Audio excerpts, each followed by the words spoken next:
Thank you, everyone, for taking the time to tune in today. Today's episode of the Topping Show is proudly sponsored by Topping Technologies. Topping Technologies is an IT value-added reseller and services company with a special proficiency IT security. Heck, I see their founder at least twice a day. Gotta say, he's quite handsome and brilliant. Ease me, see this joke. If you're an IT leader or a business owner, you can reach out to the team at sales@toppingtechnologies.com. Also, still giving away a free flamethrower with every IT purchase with Picatinny rail adapter, so you can mount it to any standard AR-15, like all awesome accessories can be. Go to toppingtechnologies.com and click the flamethrower button to learn more and see me shooting a flamethrower.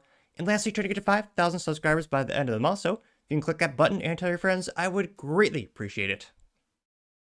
Now, going over to the business part of the podcast, you have Honda CEO saying that the future is no longer EVs, it is hybrids, which are slightly less boring, but still glorified disposable pieces of trash, in my opinion. Now, this is brought to us thanks to Jerry Perez over at thedrive.com.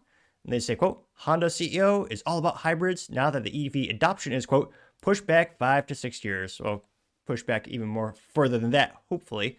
Now, they say that Honda's previous plan to move 2 million EVs by 2027 has now become 700,000 to 750,000 units instead. And here you can see a plug-in Honda SUV in case you want a half reliable vehicle. So you want a Honda that's quite not as reliable as Honda. You can get that. And get slightly more miles per gallon. Granted. Now they say, quote, Honda CEO Toshiya Mibe is adjusting his company's course after recent events drastically altered the global outlook for combustion and electric vehicles.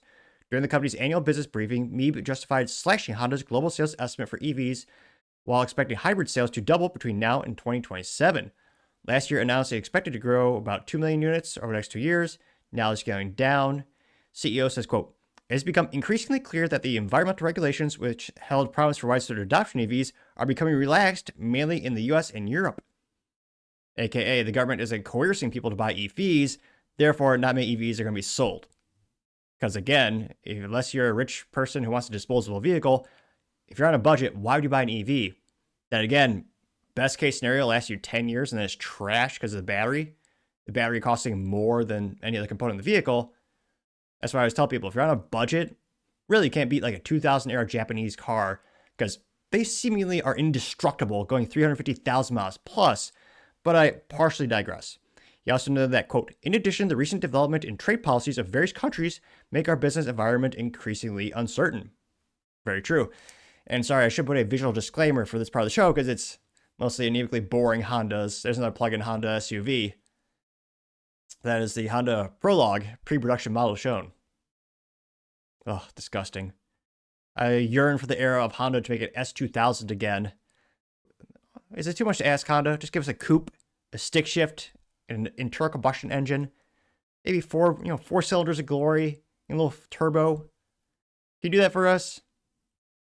The EPA is starting to wane up on the regulations. You could, but they won't. They're giving us a prelude, which the people who would want a prelude, they're not going to buy a new one because the new one it is a coupe, looks okay, but it's a hybrid, which again, most enthusiasts don't want. And I would also think most people who again are on a budget and don't want a depreciating asset that will be trash because of the battery and the tech and all that kind of stuff. But again, I partially digress. CEO say, quote, if the EV penetration period pushes back a little, I feel that it might be pushed back about 5 more years. The Trump administration will remain in power for 4 years, but that doesn't mean the EV demand will bounce back immediately. I think it'll be pushed back 5 to 6 years, which I'm sorry. This is disgusting. It's Honda Civic hybrid engine. Terrible. In case you want a Honda Civic that is less reliable. I love my Gen 10 Honda Civic Si. 4 cylinders of glory, 86,000 miles, strong. Now, they say, while insightful, Mibe's comments don't exactly come as a surprise. Automakers throughout the globe remain invested and therefore persistent in EV manufacturing and sales. However, they're all dialing back their original estimates. Yeah, a lot of these companies are saying, okay, we're going to go all in on EVs. We'll only make EVs like 2025 or 2030. And then the public doesn't want them, not all, for the most part. And the juicy tax incentives, there's so much speculation that Trump's going to take them away. Who knows? But if I were a gambling man, I think there's a high propensity of that incentive of $7,500 being taken away as well. Now, they say that, quote, while many analysts could claim that they were being bullish to begin with the EV estimates, perhaps the current climate is acting as a sort of reset button, emphasizing hybrids and plug-in electric SUVs as a bridge to EVs. Yeah, who would want a bridge to just something disposable? I see it's worth noting that Meades mentioned the Trump administration stance on EVs backs what Honda former electrification boss Aya Momei and president of CEO American Honda Kojiro Takasani told The Drive August of last year. When asked what a possible Trump second term would possibly do to the company's EV plans, they explained that it would be foreseen by Honda and therefore not surprised. He also alluded that nothing lasts forever, meaning that the trajectory of EV development would continue only with a build-in delay due to the political climate. Milley's comments of the EV demand would eventually resume growing lines with the company's long-term thinking, first shared with us in 2024. Meeb again said, quote, in contrast to the slowdown in the EV shift, demand for hybrid electric vehicles is growing, which, unquote, and that is true. If you look at the adoption rate of, what are people most interested in the US, hybrids is one of the fastest growing categories. The EV adoption, again, more EVs are being sold, but that adoption rate is decreasing past a couple of fiscal quarters, perhaps because people are doing basic mathematics and, again, don't want a disposable vehicle.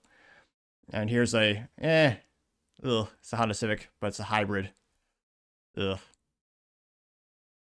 At least the blue is kind of nice for the Honda Civic. They say, at least they chose a good paint color. Then they say, quote, Honda has been on the hybrid bandwagon for many years, but it's intensified its presence in the segment considerably recently.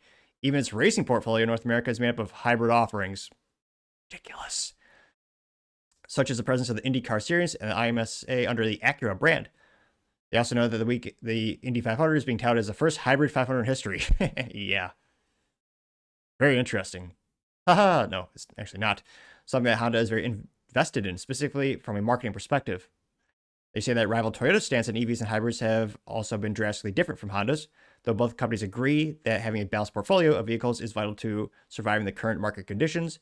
Both of them will continue to invest in EVs, which, again, Toyota, largest automotive maker on the planet, and I would argue the most reliable, they're the only one that really read the room right when everyone was going all in on EVs. Toyota spent a majority of their research development budget on hybrids, which, again, turns out to be the fastest growing category that people are interested in.